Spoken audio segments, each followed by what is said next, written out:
Mackintosh de William Somerset Maugham. El Pacífico es inconsciente e incierto como el alma del hombre.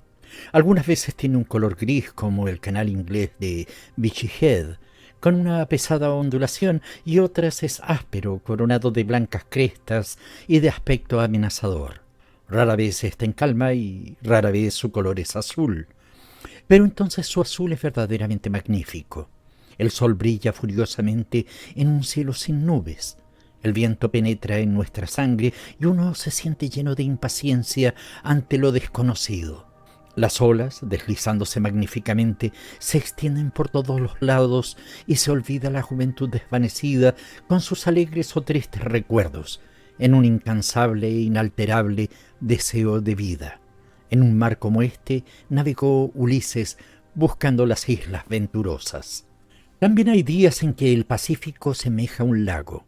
La superficie es lisa y reluciente. Los peces voladores, un rayo de sombra sobre el brillo de un espejo, son, cuando se sumergen, pequeñas fuentes de gotas relucientes. En el horizonte las nubes aparecen como jirones de lana, que en el crepúsculo adquieren extrañas formas, dando la impresión de estar contemplando una sierra de altas montañas. Las montañas del país de nuestros sueños. Se navega en medio de un silencio irreal sobre un mar maravilloso. De vez en cuando algunas gaviotas parecen anunciar que la tierra no está lejos. Alguna isla olvidada, escondida en un desierto de agua, pero las melancólicas gaviotas son los únicos signos que halláis en ella. Nunca se ve un buque con su humo amigo, ni un majestuoso navío, ni una liviana goleta, ni siquiera un bote pescador. Es un desierto vacío cuya soledad llena de vagos presentimientos. Mackintosh se chapuzó durante unos minutos en el mar. Había muy poca profundidad para nadar y no se atrevía a entrar mar adentro por temor a los tiburones. Después salió dirigiéndose a la casa de baños para tomar una ducha. La frialdad del agua era agradable después del pegajoso salitre del Pacífico, tan cálido que, aunque acababan de dar las 7, el bañarse no le despejaba a uno, sino que aumentaba su languidez. Cuando se hubo secado y envuelto en una salida de baño, llamó al cocinero chino, diciéndole que en 5 minutos estaría dispuesto para desayunar. Por la senda de hierba áspera que Walker, el administrador, creía orgullosamente que era césped, caminó descalzo hasta sus habitaciones para vestirse. No necesitó mucho tiempo porque no se puso más que una camisa y unos pantalones y se dirigió hacia la casa de su jefe al otro lado del poblado. Los dos comían juntos, pero el cocinero chino le dijo que Walker había salido a caballo a las 5 y que tardaría aún media hora en volver. Mackintosh había dormido mal y miró con disgusto los huevos y el tocino que tenía delante. Los mosquitos habían estado enloquecedores aquella noche. Volaban en torno de la mosquitera que le cubría, en tal cantidad que su zumbido despiadado y amenazador producía el efecto de una nota sonando indefinidamente y tocada en un órgano distante. Y cada vez que conseguía adormilarse, se despertaba sobresaltado creyendo que alguno había podido penetrar a través de la red. Hacía tanto calor que se había echado desnudo. Se movió de un lado a otro y gradualmente el monótono rumor de las rompientes, tan incesante y regular que generalmente se pierde la conciencia de él, creció distintamente con rítmicos martillazos sobre sus nervios rendidos, teniendo que contenerse con los puños cerrados en un desesperado esfuerzo para soportarlo. El pensamiento de que nada podría detener aquel rumor, porque continuaría durante toda la eternidad, era insoportable, y como si su fuerza pudiera enfrentarse con los despiadados poderes de la naturaleza, sentía un impulso insano de hacer algo violento. Comprendía que tenía que conservar el dominio sobre sí mismo, porque de lo contrario se volvería loco. Y entonces, mirando por la ventana hacia la laguna y a la franja de espuma que señalaba los arrecifes, se estremeció de odio ante la magnífica escena. El cielo, sin nubes, era como un vaso invertido que la encerrara. Encendió su pipa, empezando a hojear los periódicos de Auckland que habían llegado hacía unos días de Apia. El más reciente era de hacía 3 semanas. Esto daba la impresión de una increíble monotonía. Después salió hacia la oficina. Era una habitación espaciosa y escueta, con 2 pupitres y un banco en un lado. Unos cuantos indígenas estaban sentados en él, entre ellos 2 mujeres. Charlaban mientras esperaban al administrador y cuando entró Mackintosh le saludaron. Talofa Lee. Él les devolvió el saludo y se sentó en su mesa.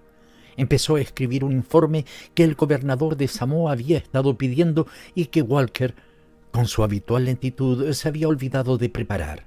Mackintosh, mientras lo estaba redactando, pensaba vengativamente que Walker se había retrasado en el informe porque era tan poco ilustrado que sentía una invencible aversión para todo lo que se relacionase con plumas y papeles, y ahora que al fin estaba ya hecho, con una concisión y claridad oficial, aceptaría el trabajo de un subordinado sin una palabra de aprecio y aun con una mirada despectiva o una burla, y lo enviaría a su superior como si fuera obra suya.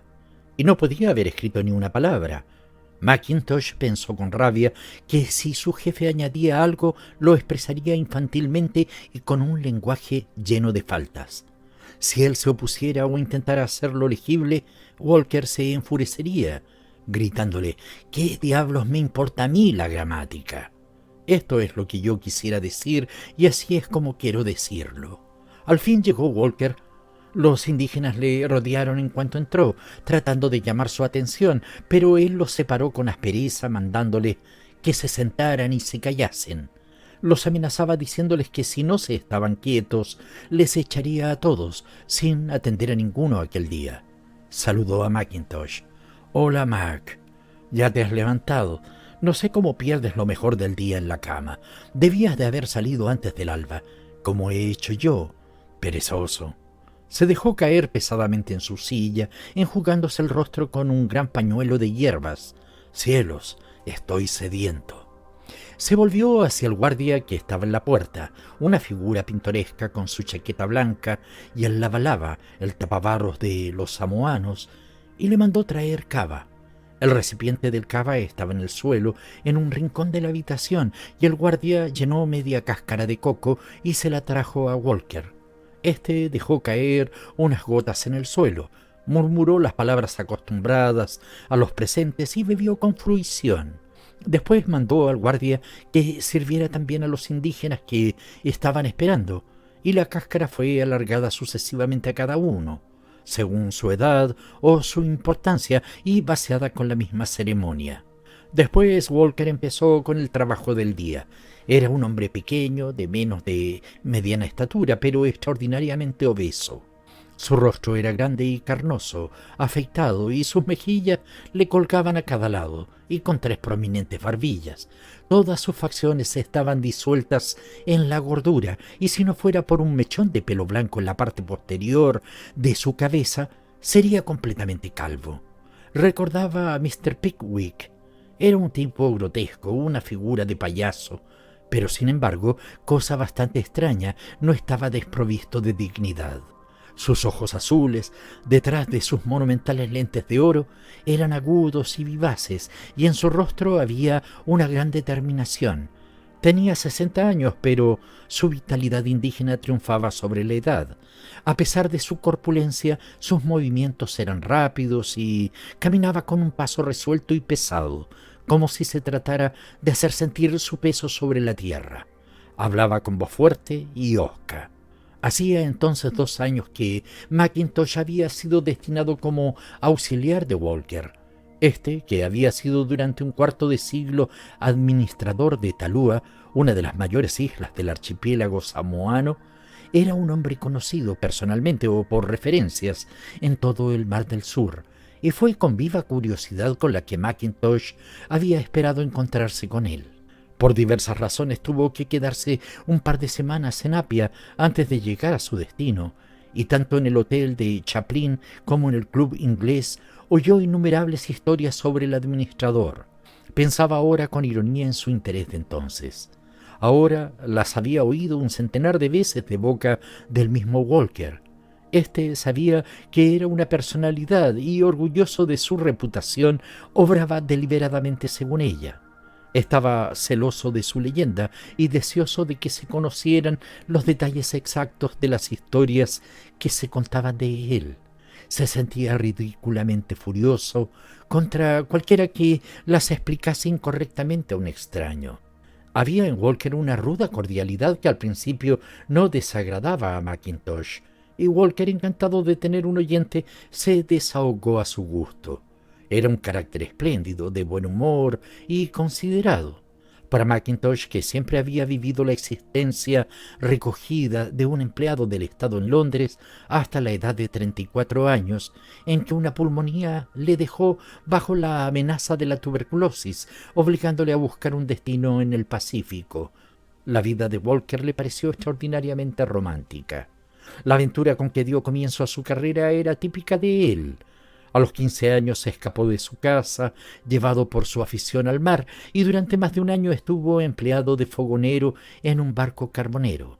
Era entonces un muchacho poco desenvuelto, y tanto los marineros como los contramaestres le trataban amablemente. Pero el capitán, por alguna razón desconocida, concibió un odio salvaje contra él. Le trataba tan cruelmente que muchas veces, apaleado o molido a patadas, no podía dormir por el dolor que agarrotaba sus miembros. Odiaba al capitán con toda su alma. Un día le dieron una entrada para las carreras y consiguió que un amigo que había encontrado en Belfast le prestara 25 libras, apostándolas a un caballo que estaba lejos de ser el favorito. No tenía medio de devolver el dinero si perdía, pero ello nunca le pasó por la imaginación. Se sentía con suerte. El caballo ganó y se encontró con algo más de 1000 libras en dinero contante y sonante. Se le presentaba la ocasión de hacer algo. Buscó el mejor procurador de la ciudad. El buque carbonero estaba entonces en la costa de Irlanda y fue a verle diciéndole que sabía que el barco estaba a la venta, encargándole la compra en su nombre. Al procurador le divirtió extraordinariamente aquel pequeño cliente. Tenía entonces solamente 16 años y no los representaba siquiera, y movido quizá por su simpatía, le prometió no solo arreglar el negocio, sino también procurar que hiciera una buena compra. Al poco tiempo, Walker era el dueño del barco. Volvió a él, experimentando, como él lo describía, el momento más glorioso de su vida cuando se dio a conocer al capitán, ordenándole que se marchara de su barco antes de media hora. Entonces hizo capitán al contramaestre y siguió en el tráfico del carbón durante otros 9 meses, al cabo de los cuales vendió el barco con provecho. A la edad de 26 años llegó a las islas como un plantador. Fue uno de los pocos blancos que se estableció en Talúa en el tiempo de la ocupación alemana y ya tuvo entonces alguna influencia sobre los indígenas. Los alemanes le hicieron administrador de la isla, cargo que ocupó durante 20 años, y cuando se apoderaron de la isla los ingleses, le confirmaron en su puesto. Gobernaba la isla despóticamente, pero con un éxito completo. El prestigio que le daba este éxito era otra de las razones de que Mackintosh se interesara por él. Pero los dos hombres no estaban destinados a entenderse. Mackintosh era un hombre mal encarado, de gestos encorvados. Tenía las mejillas pálidas y hundidas, y sus ojos eran grandes y sombríos. Era muy aficionado a la lectura, y cuando llegaron sus libros y estuvieron desempaquetados, Walker fue a sus habitaciones a echar una ojeada. Al verlo se volvió hacia Mackintosh con una carcajada soez. «¿Por qué diablos se ha traído esta porquería?», preguntó. Mackintosh enrojeció vivamente. «Siento que crea que es una porquería. Yo me he traído mis libros porque quiero leerlos. Cuando usted me dijo que se había traído unos cuantos libros, creí que habría algo que pudiera leer. ¿No tiene ninguna historia de detectives?». «Las historias de detectives no me interesan». «Es usted un idiota, entonces. Me alegro que piense eso». En cada correo le llegaba a Walker una masa de literatura periódica, prensa de Nueva Zelanda, revistas de América, y le exasperaba que Mackintosh despreciase aquellas publicaciones. No podía soportar los libros que absorbían los descansos de Mackintosh y creía que era solo por pose por lo que leía. Apogeo y decadencia de Gibbon y la anatomía de la melancolía de Barton. Y como nunca había sabido contenerse, expresaba libremente a su auxiliar todo lo que pensaba. Mackintosh empezó a ver al hombre verdadero y bajo su exuberante buen humor descubrió una astucia vulgar que se hacía odiosa. Era un tipo vano y dominante, y era extraño que tuviera, sin embargo, una timidez que le hacía antipática a la gente que no fuese de su clase. Juzgaba a los demás cándidamente por su lenguaje, de modo que, si no usaban sus juramentos y obscenidades, que constituían la mayor parte de su conversación, los miraba con recelo. Por las tardes jugaban al pique. Walker jugaba mal, pero constantemente vanagloriándose, gallando sobre su adversario cuando ganaba y enfureciéndose cuando perdía. Alguna, aunque rara vez, un par de plantadores o comerciantes iban a jugar al bridge y entonces Walker se mostraba en lo que Mackintosh creía que era su más típica condición. Jugaba sin ninguna consideración hacia su compañero, queriendo tener siempre la preferencia y arguyendo interminablemente. Cualquier oposición la quebraba por la violencia de su voz. Constantemente incurría en renuncios y al descubrírselos decía con un plañido desagradable: «Ah, ¿vais a tenerle en cuenta a esto un viejo que apenas ve?» Mackintosh lo contemplaba con un frío desprecio.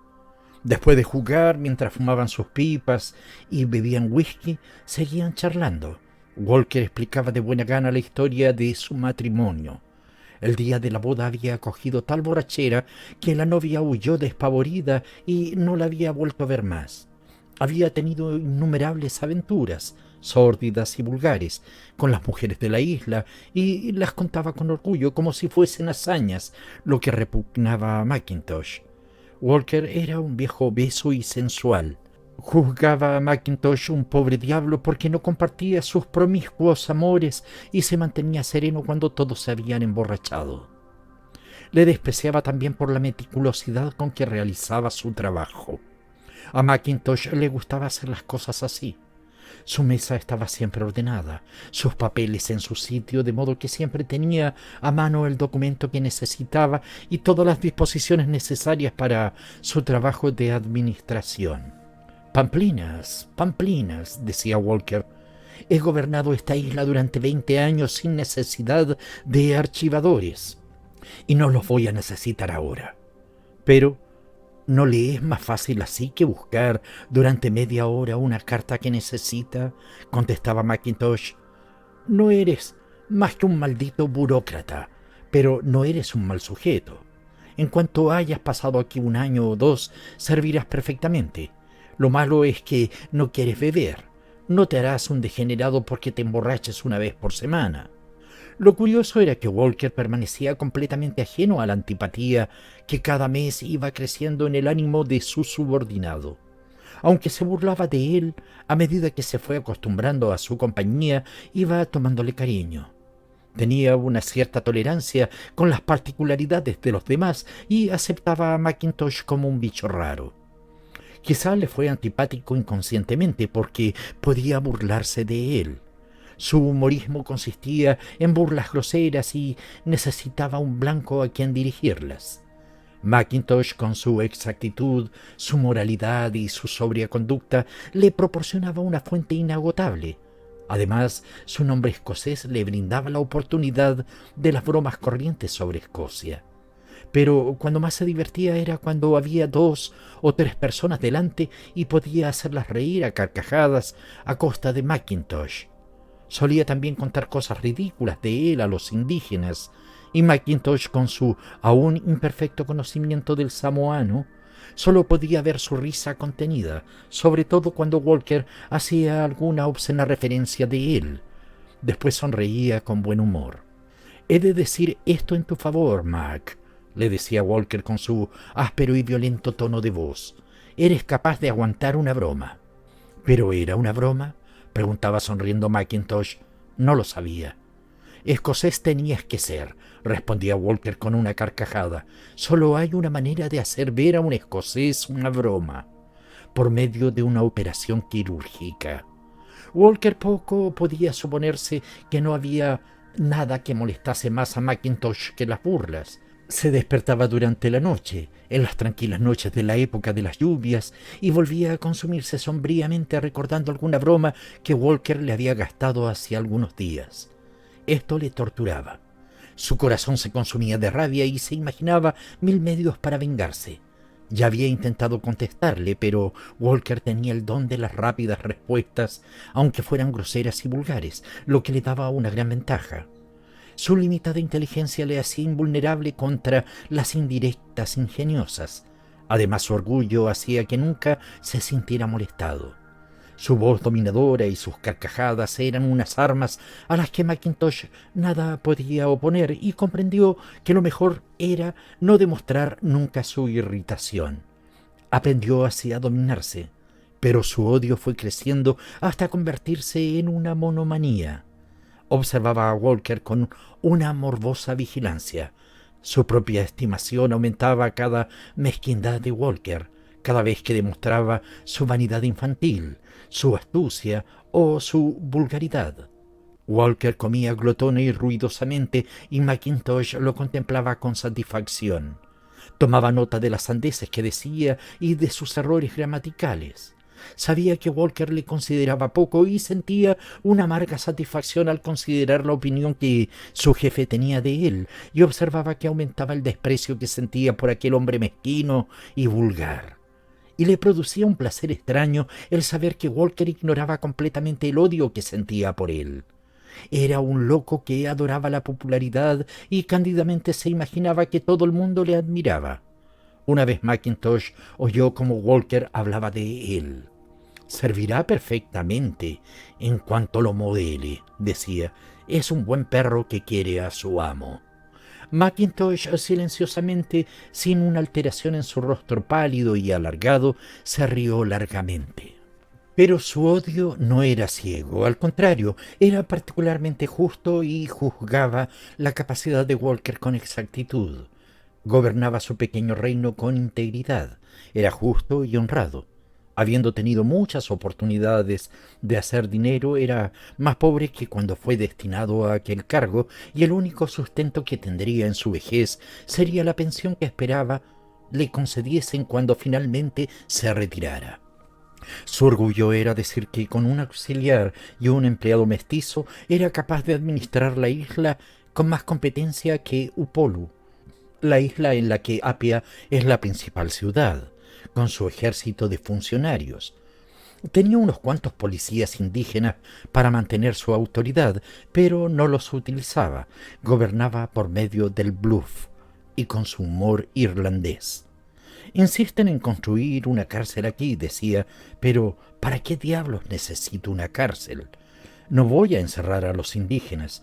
Si ellos se portan mal, ya sé cómo tratarlos».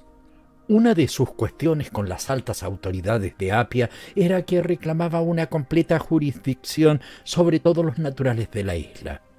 Cualquiera que fuera su delito, no los quería entregar a los tribunales competentes, y varias veces se había cruzado una furiosa correspondencia entre él y el gobernador de Upolu. Consideraba a los indígenas como sus muchachos, y esto era lo extraordinario en un hombre como aquel, grosero, vulgar y egoísta. Amaba la isla en la que había vivido durante tanto tiempo, con verdadera pasión, y tenía para los indígenas una tosca y extraña ternura que era sencillamente maravillosa. Le gustaba recorrer a caballo la isla en su vieja yegua gris, sin cansarse nunca de su belleza. Vagando por los caminos de césped entre los cocoteros, se paraba de vez en cuando para contemplar la hermosura del panorama. Algunas veces visitaba algún poblado indígena y se detenía mientras el jefe le traía el cántaro de cava. Y mientras contemplaba el pequeño grupo de cabañas en forma de campana, con sus altos techos de rama, como colmenas, una sonrisa se extendía por su ancha faz. Sus ojos contemplaban con deleite la extensa mancha de los árboles del pan. «Diablos, esto es como el jardín del Edén». Otras veces sus pasos le llevaban hacia la costa, y entonces a través de los árboles podía echar una ojeada al mar inmenso y vacío, sin que apareciese jamás una vela que alterara su soledad. Otras veces subía a alguna colina, de manera que dominase una gran extensión de terreno, con sus pequeños poblados anidados entre los árboles y que se extendían ante su vista como el reino del mundo, y allí permanecía sentado una hora en un éxtasis de placer. Pero para expresar sus sentimientos y para manifestarlos no tenía más que una salida obscena. Era como si su emoción fuese tan violenta que necesitara alguna ordinariez para romper la tensión. Mackintosh observaba sus sentimientos con un frío desprecio. Walker siempre había sido un gran bebedor y estaba orgulloso de su resistencia cuando, al pasar alguna noche en Apia, veía a los hombres de la mitad de sus años tumbados bajo la mesa. Tenía el sentimentalismo del borracho. Era capaz de llorar leyendo alguna historia de los periódicos y rehusar, sin embargo, un préstamo a un amigo que se encontrara en algún apuro y a quien conociera desde hacía 20 años. Era avaro con su dinero. Una vez Mackintosh le dijo: «Nadie podrá acusarle de malgastar su dinero», y él lo tomó como un cumplido. Su entusiasmo por la naturaleza no era más que un producto de una sensibilidad de borracho. Mackintosh tampoco sentía la menor simpatía por los sentimientos de su jefe hacia los indígenas. Él los amaba porque estaban bajo su poder, lo mismo que un hombre egoísta ama a su perro, y además su mentalidad estaba a su misma altura. El humor indígena era obsceno y a él nunca le faltaba una contestación impúdica. Él les comprendía y ellos le comprendían.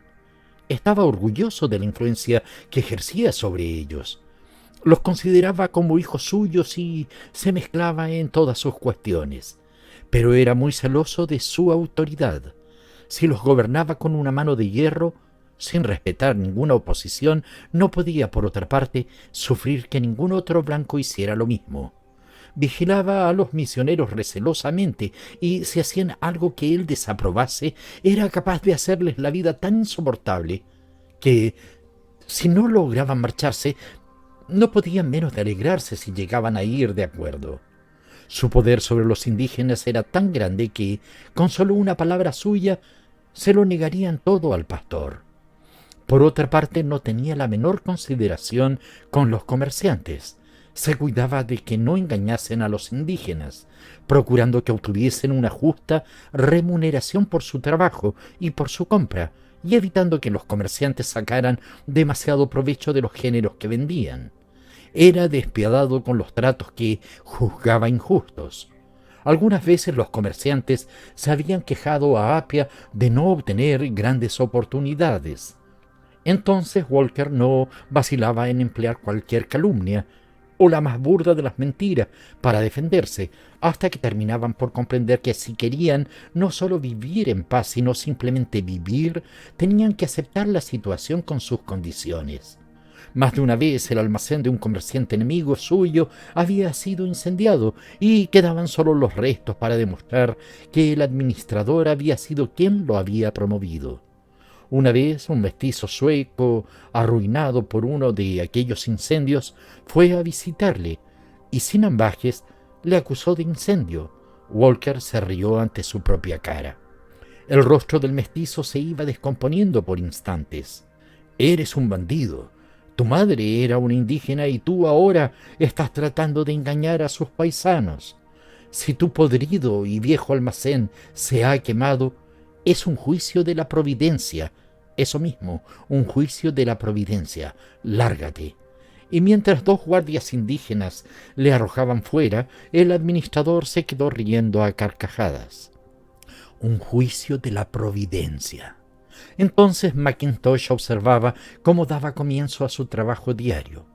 Primero con los enfermos, porque Walker añadía el ejercicio de la medicina a sus demás actividades y tenía una pequeña habitación detrás de la oficina llena de medicamentos. Un hombre entrado en años se adelantó. Un hombre con una mata rizada de pelo gris y llevando un lavalava azul Estaba cuidadosamente tatuado con una piel tan arrugada como un pellejo de vino. —¿Por qué has venido? —le preguntó Walker. El hombre le contestó con una voz plañidera que no podía comer sin vomitar después y que tenía dolores aquí y allá. —Vete a ver a los misioneros —dijo Walker—. Ya sabes que yo solo curo a los niños. —Ya he ido a verles y no me han hecho nada. —Pues entonces vete a tu casa y prepárate para morir. ¿Has vivido tantos años y todavía quieres seguir viviendo? Eres un loco.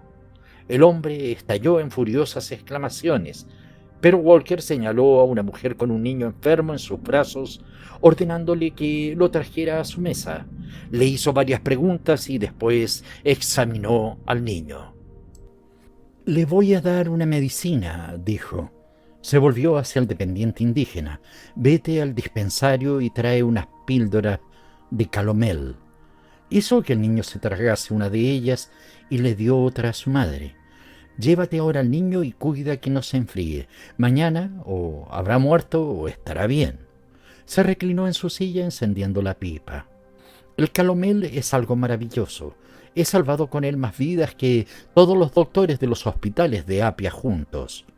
Walker estaba muy orgulloso de su ciencia y con el dogmatismo de la ignorancia despreciaba a los médicos.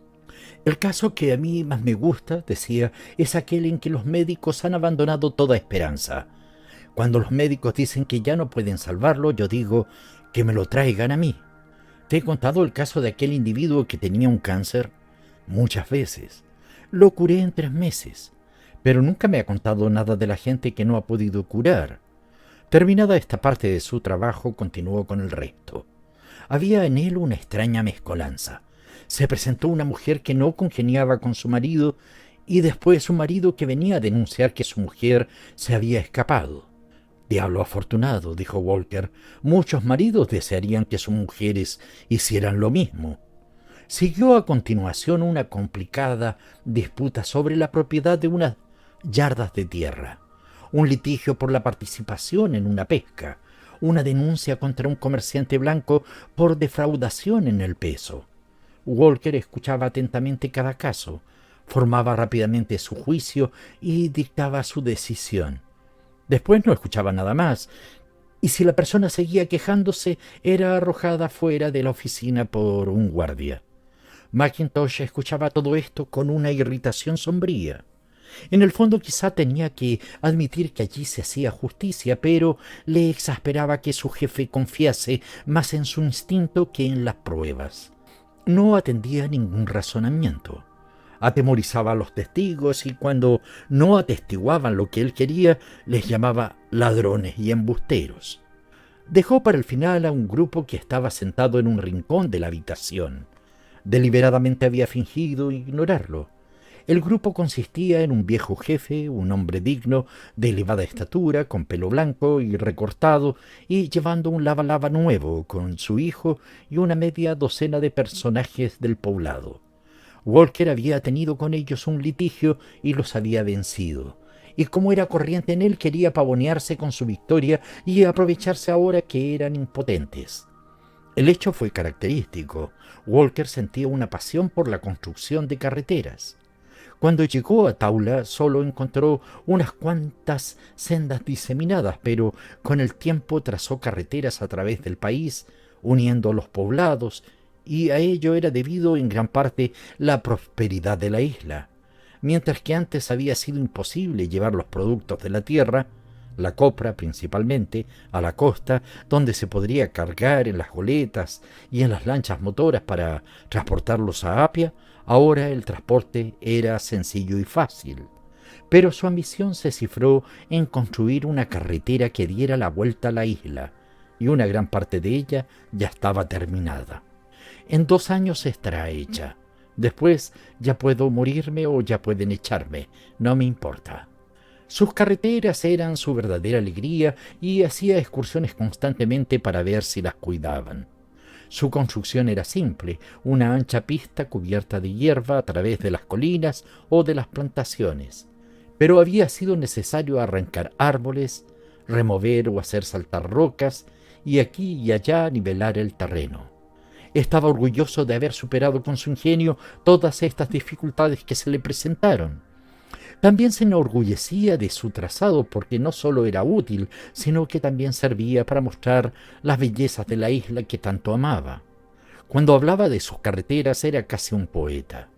Serpenteaban a través de aquellos maravillosos panoramas y Walker se había preocupado de que en algunos sitios fueran rectas, para proporcionar un verde panorama a través de los árboles altos y de que otras dieran una vuelta para que los ojos descansasen con un cambio de escena.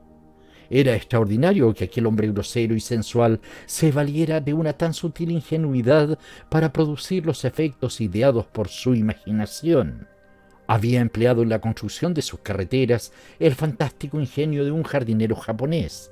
Por su trabajo recibió de las autoridades una consignación, pero tuvo el extraño puntillo de gastar solo una pequeña parte, y así el año anterior solo había gastado 100 libras de las 1000 que le habían asignado. «¿Para qué quieren ellos el dinero?», exclamó.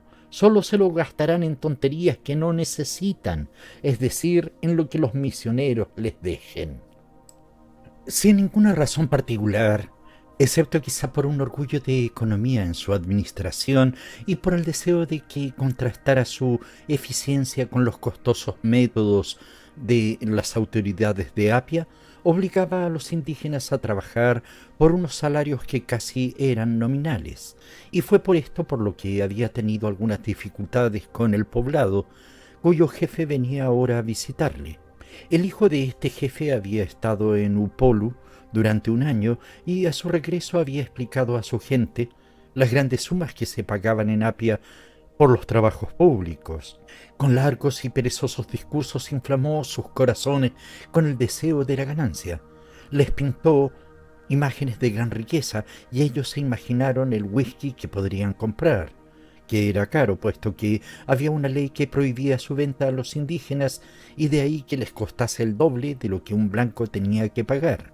Se imaginaron los grandes cofres de sándalo donde guardarían sus tesoros y el jabón perfumado y las latas de salmón, lujos por los que un kanaka vendería su alma, de manera que cuando el administrador los mandó llamar y les dijo que quería que construyesen una carretera desde su poblado a un cierto punto de la costa y les ofreció 20 libras, ellos le pidieron 100.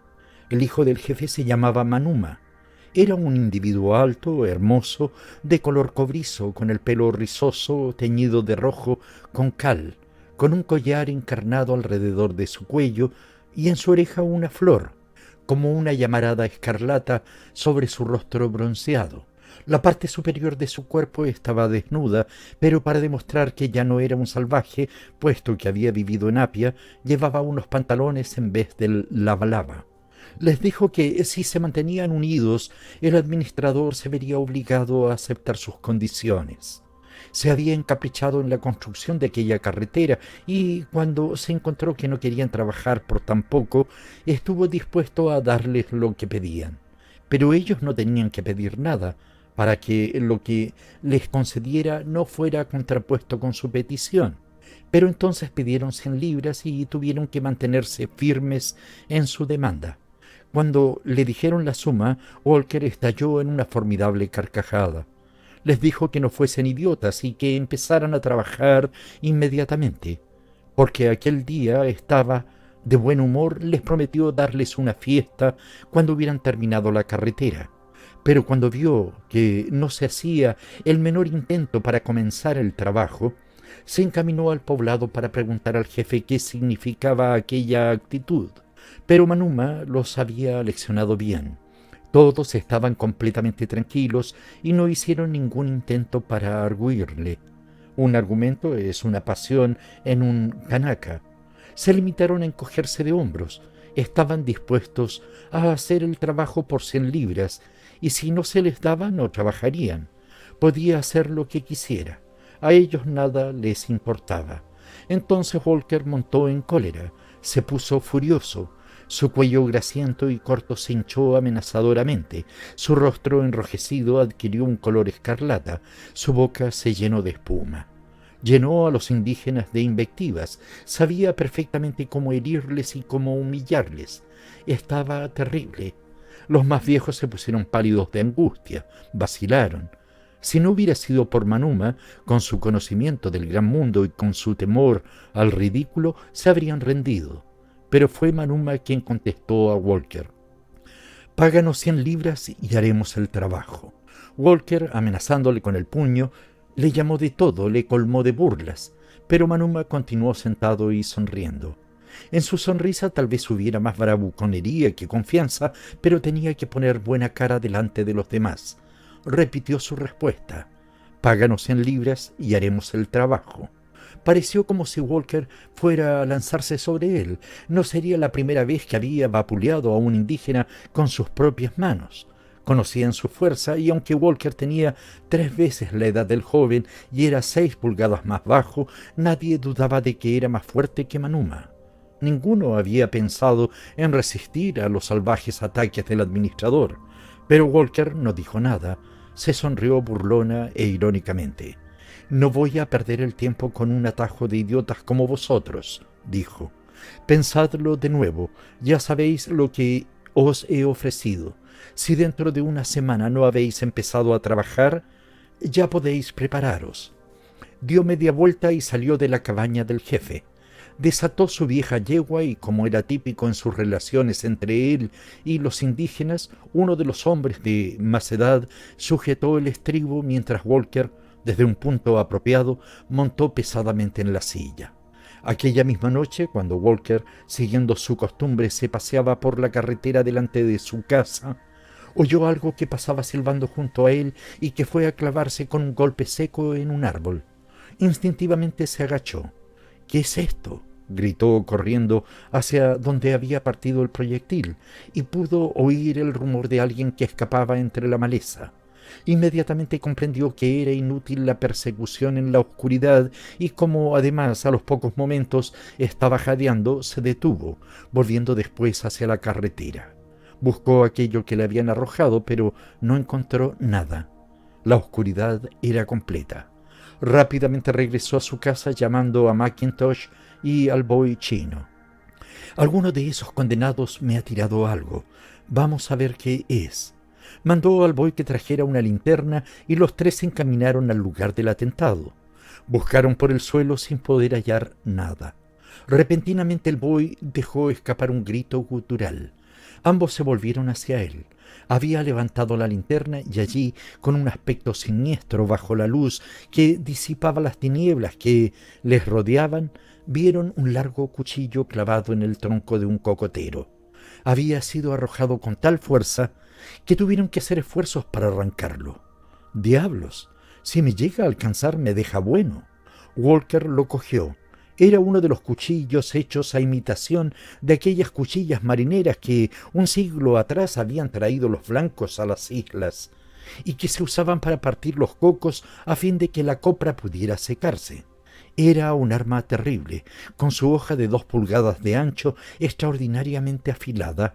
Walker se sonrió silenciosamente. El condenado atrevido. No tenía la menor duda de que había sido Manuma quien había lanzado el cuchillo. Había escapado por 3 pulgadas de la muerte. Pero no estaba encolerizado, al contrario, estaba de un magnífico buen humor. Aquella aventura le llenaba de alborozo y cuando volvieron a la casa pidió de beber, frotándose las manos alegremente. «Se lo haré pagar». Sus pequeños ojos parpadearon, se hinchó como un pavo y por segunda vez en media hora se empeñó en contar a Mackintosh todos los detalles del asunto. Después se pusieron a jugar al pique, y mientras jugaban empezó a fanfarronear de sus intenciones. Mackintosh le escuchaba mordiéndose los labios. «¿Pero por qué los quiere doblegar de esta manera?», preguntó. 20 libras es una suma ridícula para el trabajo que quiere que hagan. Debieran de estarme agradecidos porque aún les doy algo. Déselo todo, al fin y al cabo, no es su dinero. El gobierno le ha concedido una suma razonable. Nada dirá si se gasta toda. En Apia son un atajo de majaderos». Mackintosh comprendió que la única razón de Walker era su vanidad y se encogió de hombros. «No creo que valga la pena dar una lección a esa gente de Apia a costa de su vida». Pero hombre, esa gente no me hará ningún daño. No podrían vivir sin mí. Me adoran. Manuma es un loco. Solo arrojó el cuchillo para asustarme. Al día siguiente Walker se encaminó de nuevo al poblado. Se llamaba Matautú, pero no se bajó del caballo. Cuando llegó a la cabaña del jefe, vio a dos hombres sentados, uno enfrente de otro en el suelo, y se imaginó que estarían hablando de la carretera. Las cabañas samoanas están construidas de la forma siguiente: troncos de árboles delgados colocados en círculo y a una cierta distancia, quizá 5 o 6 pies, en el centro colocan el tronco de un árbol corpulento, y sobre el tronco y mirando hacia abajo tienden el techo de paja trenzada. Persianas venecianas de hojas de cocotero pueden bajarse por la noche o cuando llueve, pero ordinariamente la cabaña permanece abierta para que el aire pase libremente. Walker se acercó hasta la cabaña y llamó al jefe. «Ah, Tangatu, tu hijo anoche se dejó un cuchillo en un árbol. Vengo a devolvérselo». Y arrojándolo en medio del círculo se alejó con una carcajada. El lunes salió a ver si habían empezado a trabajar, pero no había ningún signo de ello. Pasó por el poblado. Los indígenas estaban entregados a sus quehaceres ordinarios, unos tejiendo esteras de hoja de pandanus. Un viejo estaba atareadísimo con su cántaro de cava. Los niños estaban jugando y las mujeres entregadas a sus faenas caseras.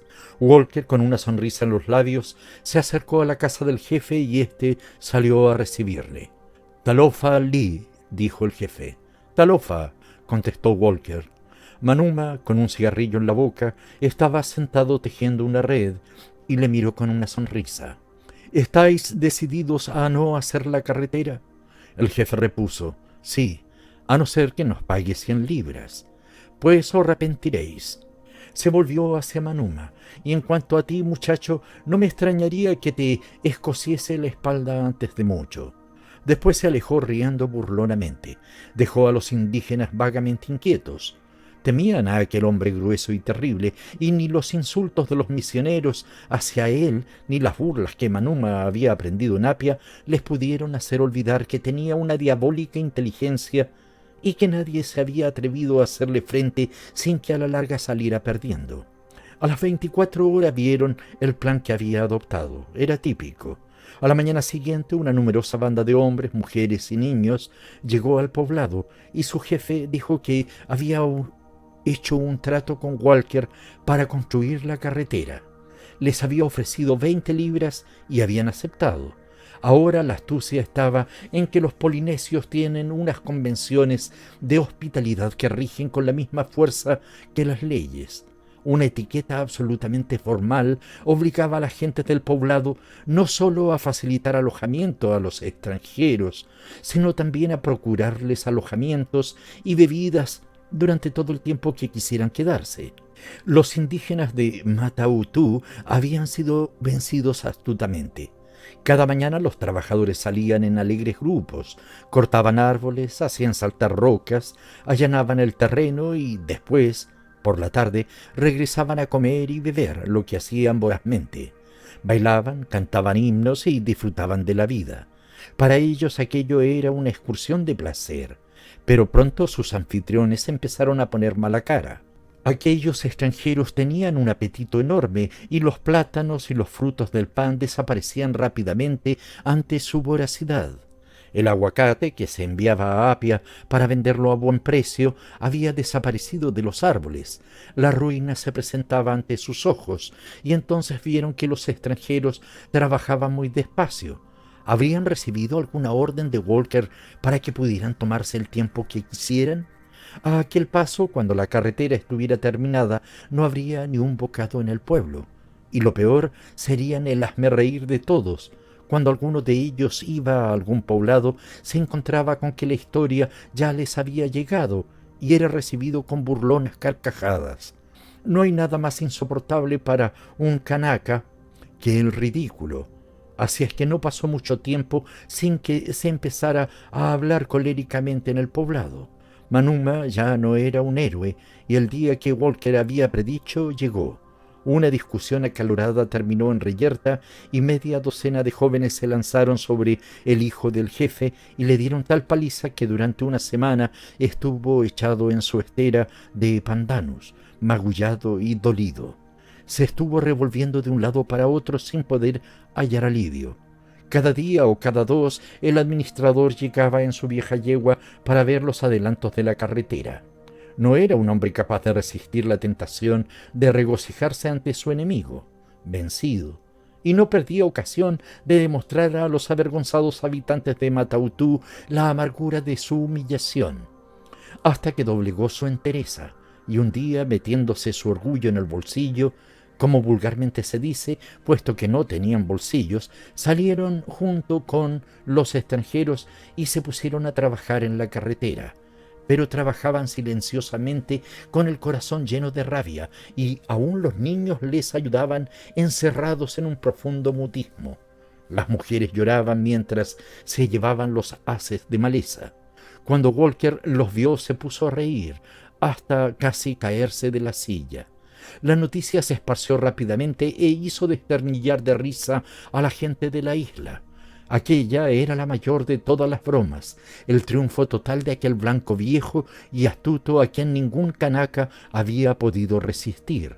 Y llegaron desde los poblados distantes con sus mujeres y sus hijos para ver a aquellos locos que habían rehusado 20 libras por construir una carretera y que ahora tenían que trabajar por nada.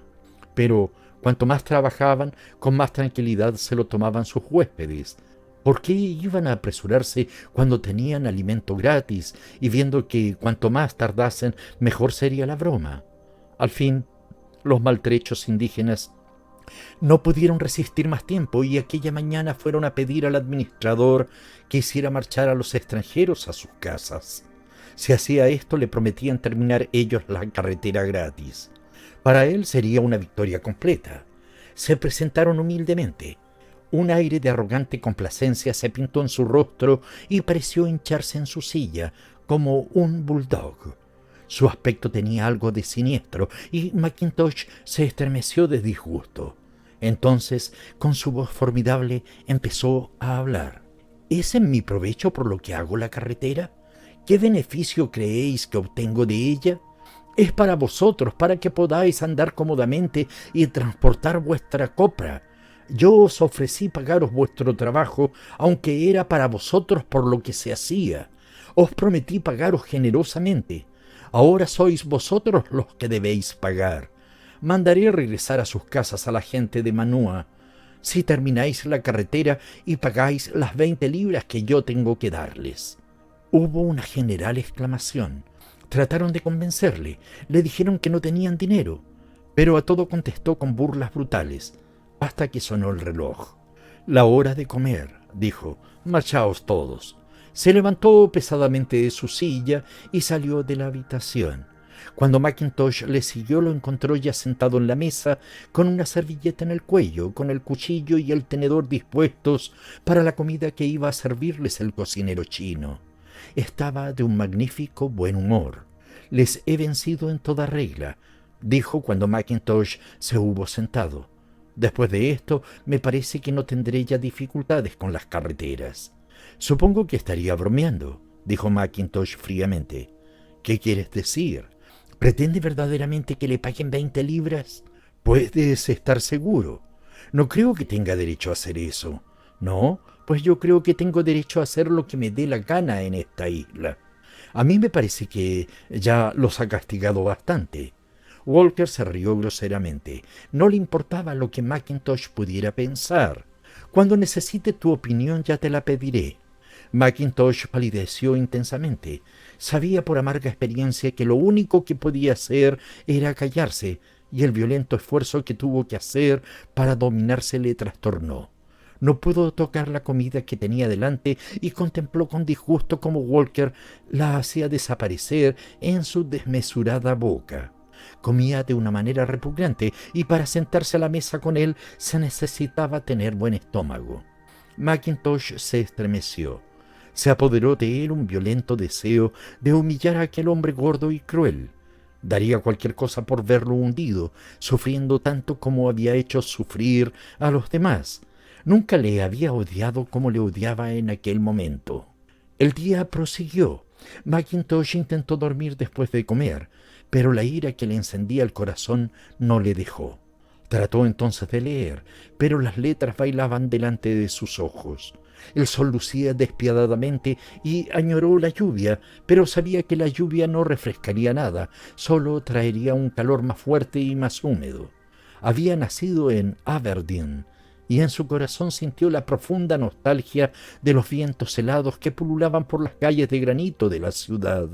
Aquí era un prisionero, encarcelado no solo por aquel plácido mal, sino también por el odio que sentía contra aquel terrible viejo. Se sujetó la cabeza dolorida con sus manos. Desearía matarlo, pero al fin logró recobrarse. Tenía que hacer algo para distraer su imaginación, y puesto que no podía leer, se pondría a arreglar sus papeles particulares. Hacía tiempo que quería hacerlo, pero siempre lo había ido dejando. Abrió el cajón de su mesa, sacando un montón de cartas. Entonces vio su revólver. Sintió el repentino impulso que apenas nacido rechazó de pegarse un tiro en la cabeza y escapar así a la insoportable servidumbre de la vida.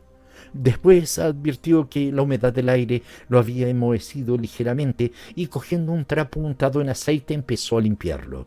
Fue mientras estaba haciendo esto cuando se dio cuenta de que alguien andaba por la puerta. Levantó la vista y dijo: «¿Quién está ahí?». Hubo una pausa y después apareció Manuma. «¿Qué quieres?». El hijo del jefe permaneció por unos momentos sombrío y silencioso, y cuando habló lo hizo con voz ahogada. «No podemos pagar las 20 libras. No tenemos dinero». «¿Qué quieres que haga?», masculló Mackintosh. «Ya oíste lo que dijo Walker».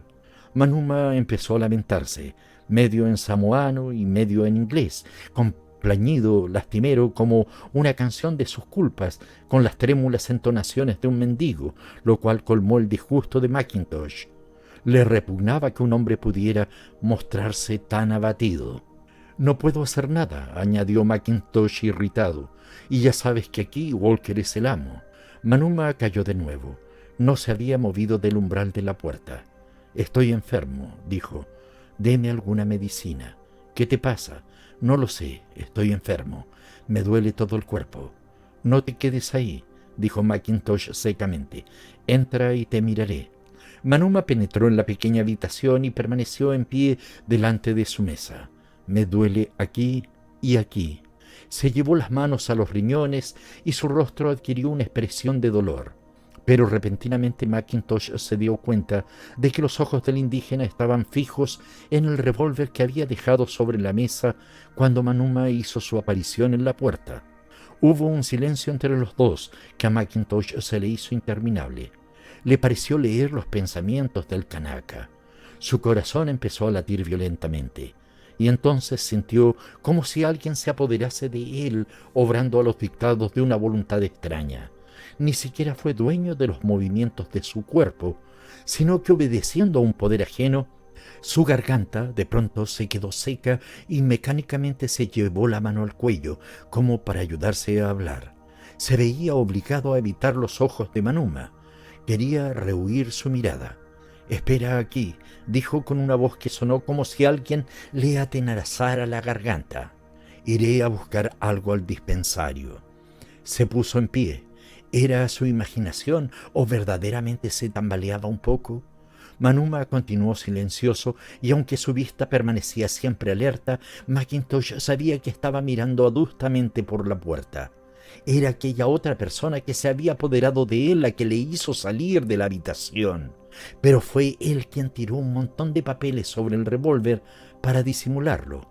Salió al dispensario, cogió una píldora, echó un líquido azul en una botella y después salió al jardín. No quería volver a su habitación y llamó a Manuma. «Ven aquí». Le dio las medicinas y las instrucciones para tomarlas. No sabía por qué le era imposible mirar al Kanaka. Mientras le hablaba, estuvo mirándole en los hombros. Manuma cogió las medicinas y desapareció por la puerta.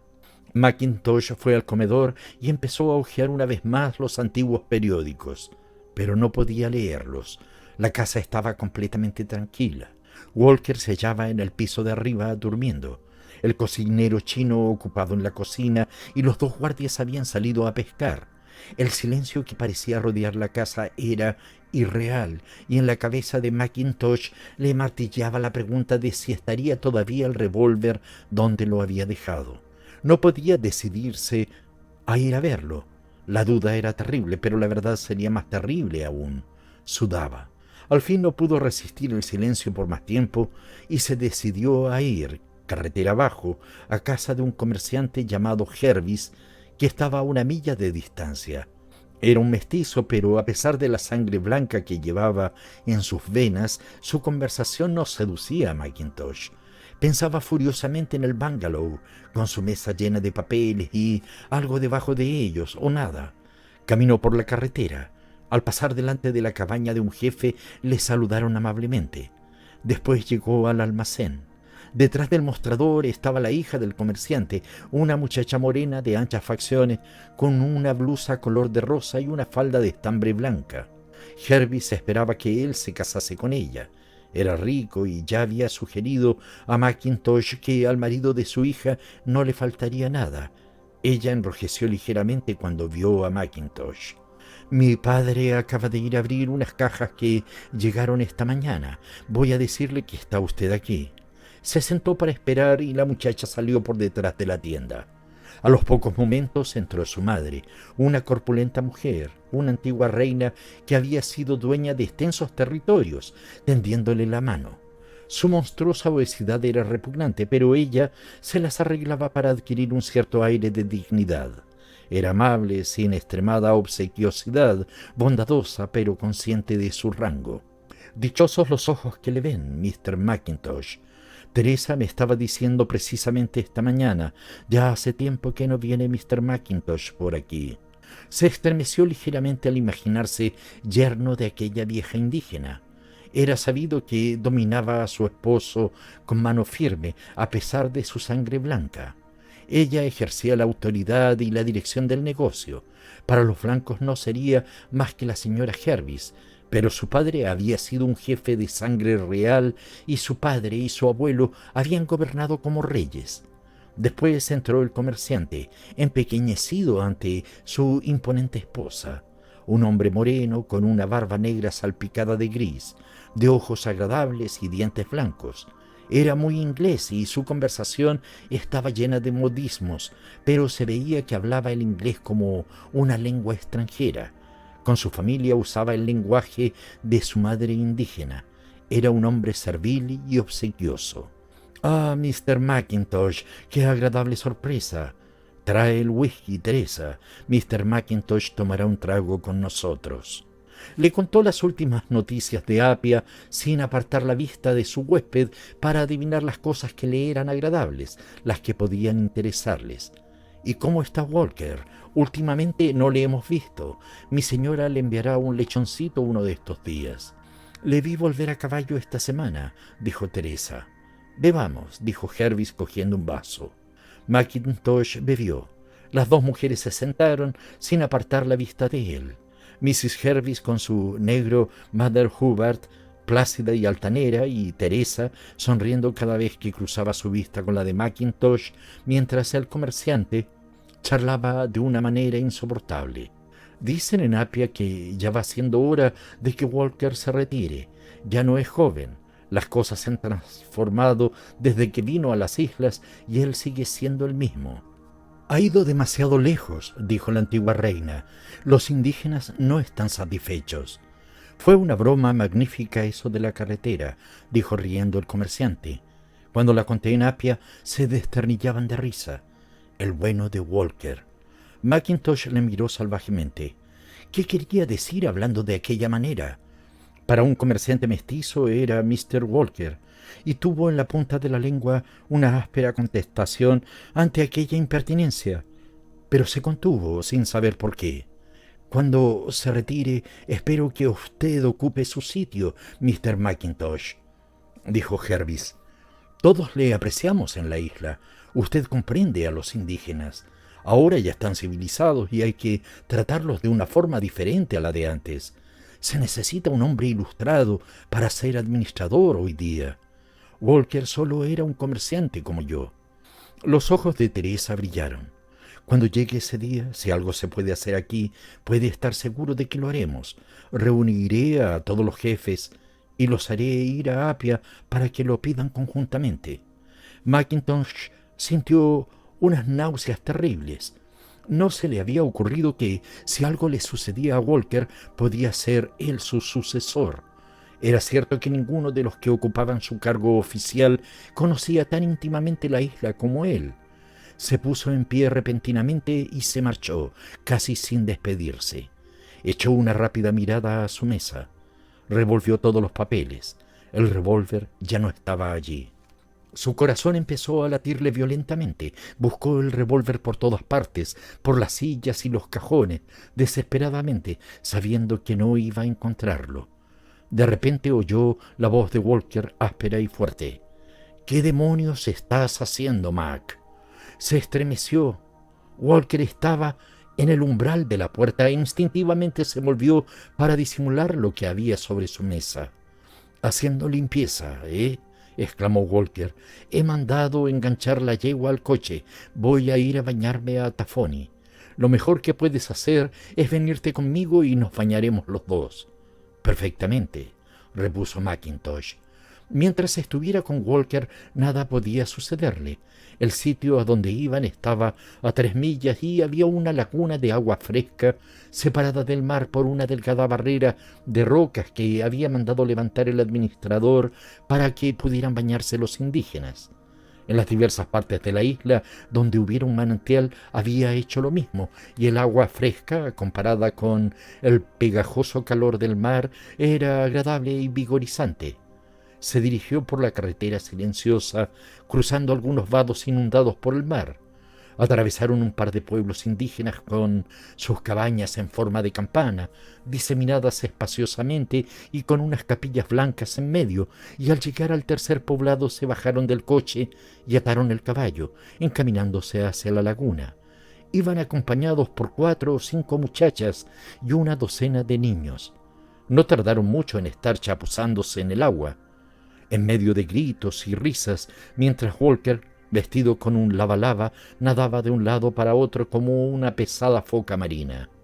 Bromeó impúdicamente con las muchachas que se divertían en pasar nadando debajo de él y escapar en cuanto intentaba cogerlas. Cuando se hubo cansado, se tumbó sobre una roca, mientras ellas y los niños le rodearon. Eran como una familia feliz, y aquel anciano corpulento con su mechón de pelo blanco y su coronilla reluciente y calva parecía uno de esos viejos dioses del mar. Mackintosh vio una mirada extraña y tierna a la vez en sus ojos. «Son encantadores», dijo. «Me quieren como si fuese su padre».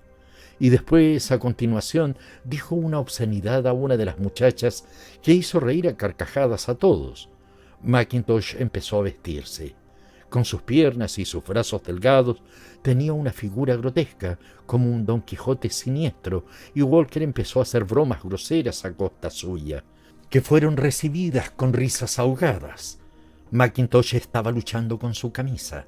Se daba cuenta de que debía de tener un aspecto absurdo, pero le sulfuraba que se rieran de él, y permaneció silencioso y sombrío. «Si quiere estar en casa a la hora de comer, tendremos que marcharnos pronto». «No eres un mal muchacho, Mac, pero eres tonto. Cuando estás haciendo una cosa siempre quieres hacer otra, y esta no es manera de vivir». Sin embargo, se puso en pie pesadamente y empezó a vestirse. Volvieron al poblado, y después de beber un vaso de cava con el jefe y de haberse despedido alegremente de todos los ociosos indígenas, regresaron a casa. Luego de comer y según su costumbre, Walker, habiendo encendido su cigarro, se dispuso a ir a dar su paseo. Mackintosh se sintió repentinamente dominado por el pánico. «¿No le parece que no es prudente salir solo de noche a dar un paseo?» Walker se le quedó mirando con sus redondos ojos azules. «¿Qué diablos quieres decir?» «Recuerde el cuchillo de la otra noche. Tiene exasperados a esos indígenas. Va, no se atreverán». «Alguien se ha atrevido. Fue solo un bluff. No me harán daño. Me consideran como un padre. Ya saben que todo lo que hago es por su bien». Mackintosh le oía con profundo desprecio. Aquella seguridad en sí mismo le era insoportable y, sin embargo, sin saber por qué, insistió. Recuerde lo que ha ocurrido esta mañana. No creo que le moleste mucho quedarse en casa esta noche. Jugaremos al pique. Jugaré cuando vuelva. No ha nacido todavía el canaca que pueda alterar mis propósitos. Pues entonces será mejor que vaya con usted. Tú te quedas donde estás. McIntosh se encogió de hombros. Ya le había advertido. Si no le hacía caso, lo que sucedería sería culpa suya. Walker se puso el sombrero y salió. McIntosh se disponía a leer, pero entonces se le ocurrió una cosa. Quizás resultara conveniente que sus acciones fuesen conocidas. Se fue a la cocina inventando algún pretexto y estuvo hablando unos minutos con el cocinero. Después sacó el gramófono y puso un disco, pero mientras sonaba melancólicamente la canción de un cabaret de Londres, sus oídos estaban alerta a los rumores de la noche. Junto a su codo el disco seguía dando vueltas, las palabras salían roncamente, pero sin embargo le parecía estar rodeado por un silencio irreal. Oía el monótono rumor de las olas contra los arrecifes, oía la brisa suspirar en la altura, entre las hojas de los cocoteros. ¿Cuánto tiempo duraría aquello? Era espantoso, hasta que oyó una áspera carcajada.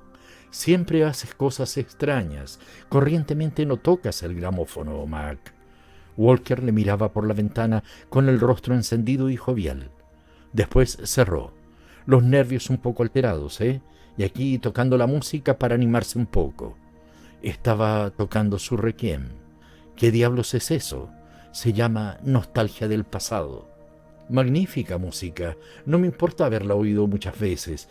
Y ahora ya estoy dispuesto a ganarte el dinero al pique. Se pusieron a jugar y Walker ganaba, agobiando a su contrario, burlándose, riéndose ante sus desaciertos y no dejándole un momento de paz, hasta que McIntosh recobró su sangre fría y, desentendiéndose como si fuese otra persona, sintió un indecible placer al observar a aquel viejo despótico y su propia reserva helada. Tal vez en aquel momento Manuma se hallaba escondido cerca de ellos, esperando su oportunidad.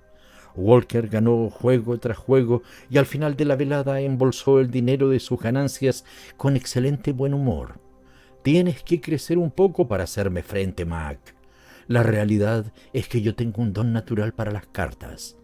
No se necesita mucho cuando se tienen esos magníficos juegos. Las buenas cartas vienen a los buenos jugadores, contestó Walker. También hubiera ganado si hubiese tenido las tuyas. Y así continuó explicando largas historias de las diversas ocasiones en que había jugado con buenos jugadores y la consternación que sintieron al ver que les ganaba el dinero. Estuvo fanfarroneando y alabándose a sí mismo. McIntosh le escuchaba intensamente. Quería alimentar su odio y cada cosa que decía Walker, cada gesto suyo, lo hacía más detestable. Finalmente, Walker se levantó. «Bien, me voy a acostar», dijo bostezando ruidosamente. «Mañana me espera un día atareado». «¿Qué va a hacer usted?» «Voy a ir a la otra parte de la isla. Saldré a las 5, pero me parece que no vendré a cenar hasta tarde». Por lo regular cenaban a las 7. «Cenaremos a las 7:30. Perfectamente».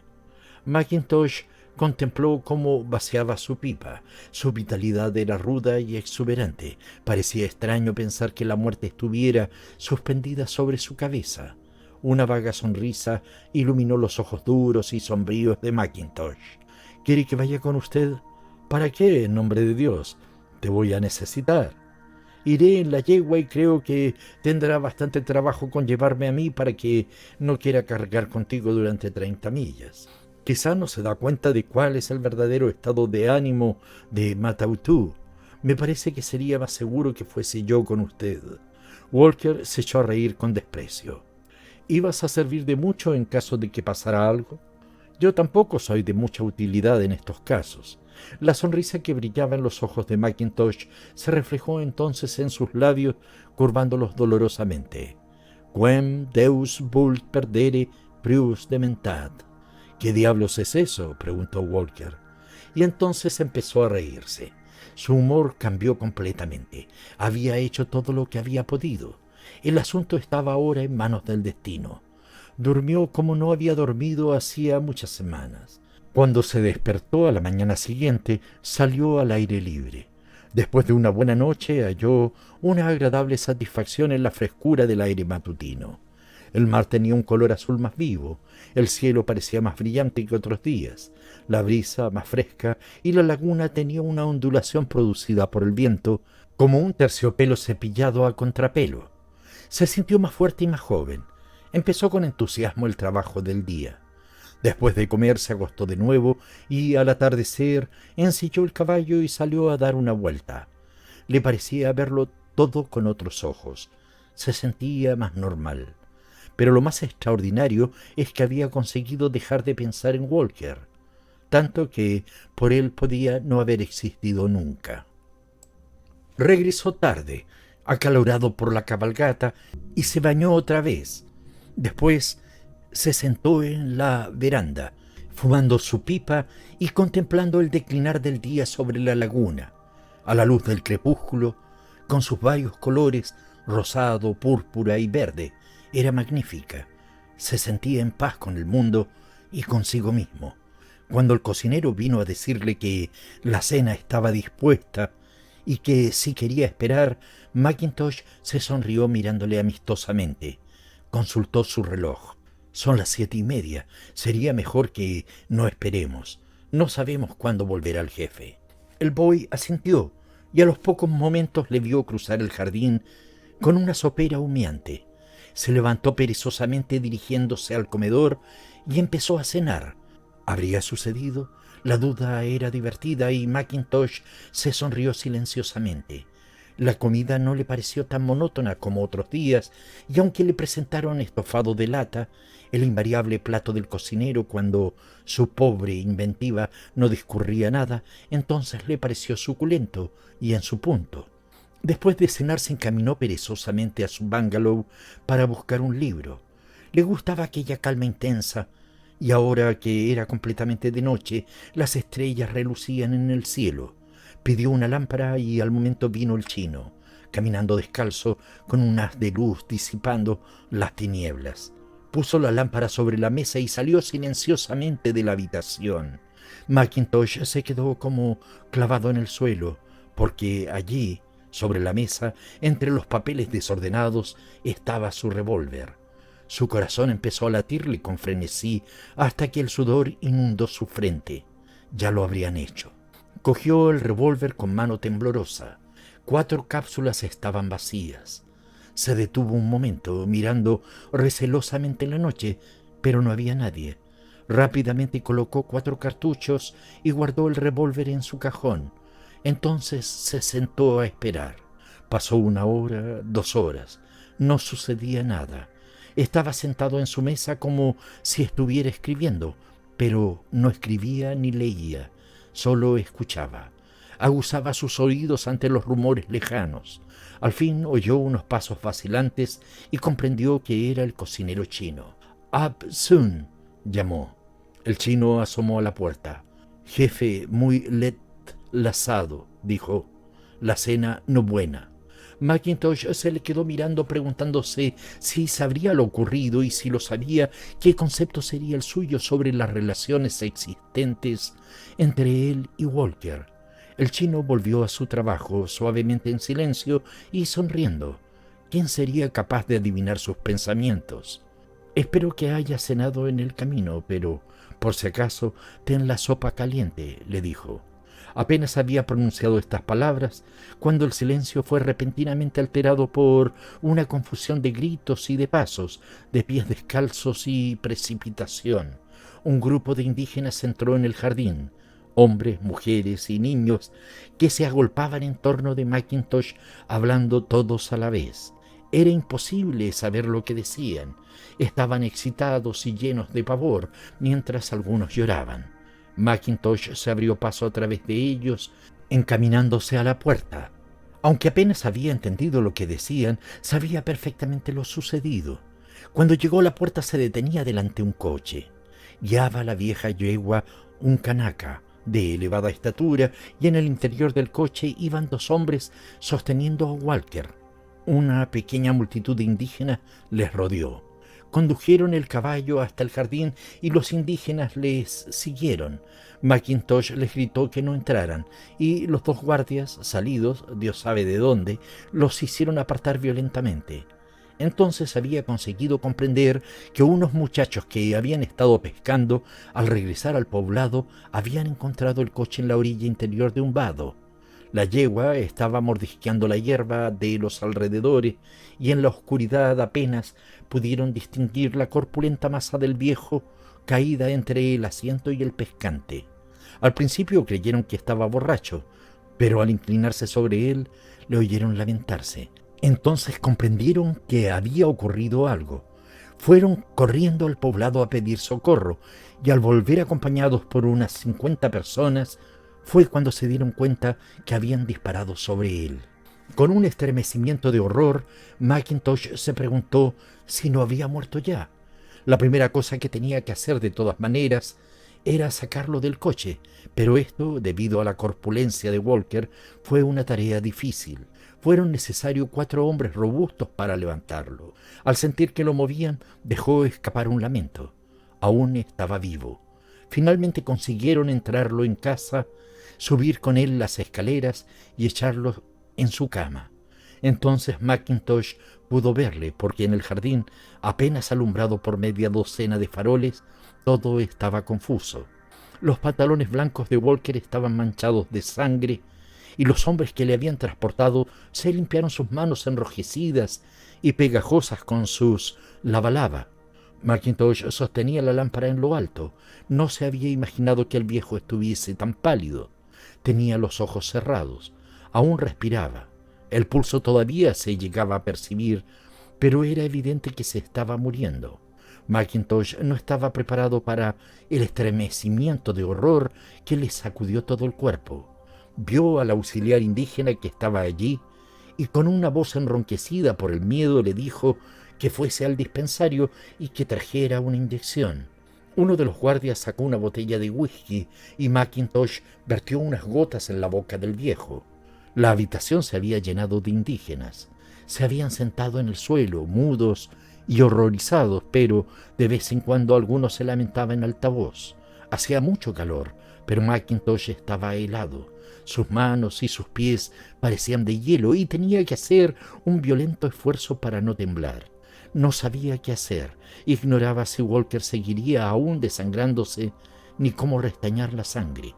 El auxiliar trajo la jeringuilla para la inyección. «Póngasela a usted», dijo Mackintosh. «Está más acostumbrado que yo». Le dolía la cabeza terriblemente.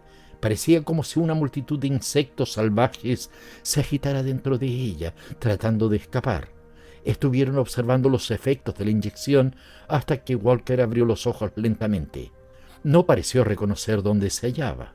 «Estése quieto», dijo Mackintosh. «Está usted en casa. Está a salvo». En los labios de Walker se dibujó una sonrisa. «Esta vez me tocaron», murmuró. «Avisaré a Jervis para que mande su motora a Apia inmediatamente. El doctor estará aquí mañana por la tarde». Hubo una pausa interminable antes de que el viejo hablase. «Entonces ya habré muerto». Una expresión descompuesta alteró el rostro pálido de Mackintosh. Se echó a reír forzadamente. «¡Qué tontería! Estése quieto y todo irá bien». «Dame un trago», dijo Walker, algo fuerte. Mackintosh, con manos temblorosas, llenó un vaso, la mitad de whisky y la otra mitad de agua, y le sostuvo mientras Walker bebía ávidamente. Esto pareció animarle. Suspiró profundamente y una sombra de color tiñó su faz redonda y carnosa. Mackintosh se sentía completamente impotente. Permanecía en pie contemplando al viejo. «Dígame lo que tengo que hacer», dijo. «No hay que hacer nada. Lo único es que me dejen solo. Ya estoy listo».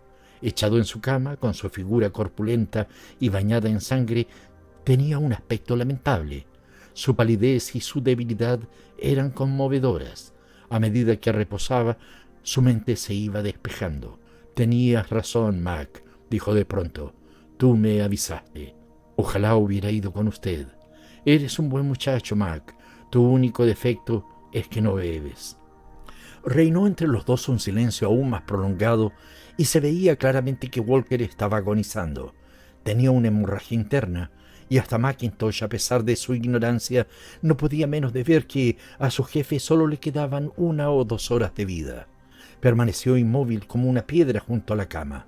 Durante media hora quizá, Walker continuó con los ojos cerrados hasta que finalmente volvió a abrirlos. «Te darán mi cargo», murmuró lentamente. «La última vez que estuve en Apia ya les dije que tú servías perfectamente. Pero acaba mi carretera. Quiero que se termine, que corra alrededor de la isla. No quiero su cargo. Usted se pondrá bien». Walker movió la cabeza cansadamente. «Me ha llegado el día. Trátalos noblemente. Te servirá de mucho. Son como niños. Tendrás que recordar siempre esto. Y hay que ser justo. No he hecho ningún negocio con ellos. No he podido ahorrar 100 libras en 20 años. La carretera es una gran cosa. Termínala». Un sollozo se escapó del pecho de Mackintosh. «Eres un buen muchacho, Mac. Siempre te tuve cariño». Cerró los ojos y Mackintosh creyó que ya no los volvería a abrir. Su boca estaba tan seca que se vio obligado a beber algo. El cocinero chino silenciosamente le trajo una silla. Se sentó a la cabecera de la cama y esperó. No supo cuánto tiempo había pasado. La noche era interminable. Repentinamente uno de los indígenas allí sentados estalló en un llanto irresistible, ruidoso como un niño, y entonces fue cuando Mackintosh se dio cuenta de que la habitación estaba llena de indígenas. Estaban sentados en el suelo, en cuclillas, y los hombres y las mujeres con los ojos fijos en la cama. «¿Qué hace toda esta gente aquí?», preguntó Mackintosh. «No tiene por qué estar. Echadlos a todos». Estas palabras parecieron despertar a Walker porque abrió los ojos una vez más, pero ya estaban casi velados. Quería hablar, si bien estaba tan débil que Mackintosh tuvo que agudizar los oídos para comprender lo que decía. «Deja que se queden. Son mis hijos. Deben estarse aquí». Mackintosh se volvió hacia los indígenas. «Quedaos donde estáis. Él lo quiere. Pero estad callados». Una débil sonrisa se dibujó en el rostro pálido del viejo. «Acércate un poco», dijo. Mackintosh se inclinó sobre él. Sus ojos se habían vuelto a cerrar y sus palabras eran como el viento suspirando entre los cocoteros. «Dame otro trago. Tengo que decirte algo». Esta vez Mackintosh le dio whisky puro. Walker reunió sus fuerzas con un postrer esfuerzo de su voluntad. «No armes un jaleo por esto. En el 95, cuando en unos sucesos murieron varios hombres blancos, vino la escuadra y bombardeó los poblados. Mucha gente que nada tenía que ver con el asunto murió. En Apia son unos locos. Si se lleva la cuestión a las autoridades, castigarán a los inocentes, y no quiero que se castigue a nadie». Hizo una pausa para descansar. «Tienes que decir que ha sido un accidente. No se puede culpar a nadie. Prométeme esto». «Haré todo lo que quiera», murmuró Mackintosh. «Buen muchacho, uno de los mejores. Son mis hijos, yo soy su padre, y un padre, pudiéndolo evitar, no permite que a sus hijos les ocurra nada». Un leve sonido inarticulado se escapó de su garganta. «Tú eres una persona religiosa, Mac. ¿Qué es lo que se dice para perdonarlo? Tú debes saberlo». Por unos instantes Mackintosh no pudo contestar. Sus labios temblaban. «Perdonadlos, señor, porque no saben lo que hacen. Esto es, perdonadlos. Ya sabes cómo los he amado siempre». Suspiró. Sus labios se movieron imperceptiblemente y Mackintosh tuvo que acercarse mucho para oír lo que decía. «Coge mi mano», murmuró. Mackintosh dejó escapar un gemido. Su corazón pareció destrozarse. Cogió la mano del viejo, una mano fría, débil y áspera, y la mantuvo entre las suyas, y así permaneció hasta que casi saltó de su asiento al alterar repentinamente el silencio un inmenso plañido. Fue terrible e irreal. Walker había muerto. Los indígenas se desahogaron con grandes gritos. Las lágrimas corrían por sus semblantes y se golpeaban el pecho. Mackintosh apartó su mano de la del muerto y, tambaleándose como un borracho, salió de la habitación. Se dirigió al cajón cerrado con llave de su mesa y sacó el revólver. Entonces se encaminó hacia el mar y entró en la laguna. Anduvo cuidadosamente para no tropezar contra alguna roca de coral, hasta que el agua le llegó al pecho. Seguidamente se pegó un tiro en la cabeza. 1 hora después, media docena de tiburones delgados y de color moreno se agitaban en el lugar donde había caído Mackintosh. Fin de Macintosh.